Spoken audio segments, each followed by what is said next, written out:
Le CVB 52 n'avait plus le choix. Avec seulement 3 victoires et 12 points au compteur, le club, englué dans le bas du classement, a décidé de changer de cap en se séparant de son entraîneur, Silvano Prandi. Une décision actée après plusieurs semaines de résultats insuffisants et une série de prestations collectives jugées en deçà des attentes. Au vu de la situation actuelle et des résultats sportifs, le CVB 52 et Silvano Prandi ont décidé, d'un commun accord, de mettre un terme à leur collaboration. Après 11 saisons sur le banc, ce départ marque un tournant historique pour le club haut-marnais. C'est un électrochoc, c'est sûr. Le départ de Silvano, c'est quelque chose. Ça, c'est 11 saisons qu'il est à la tête de l'équipe. C'était quelque chose de particulier. Nous, on l'a appris lundi après-midi, avant notre entraînement. C'était vraiment un choc pour nous.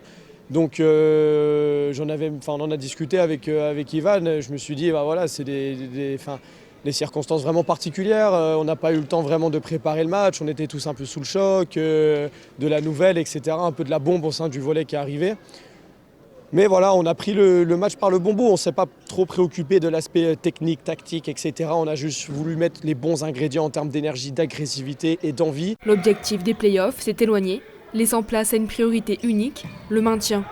Du côté de la direction, la décision est assumée, mais difficile à vivre.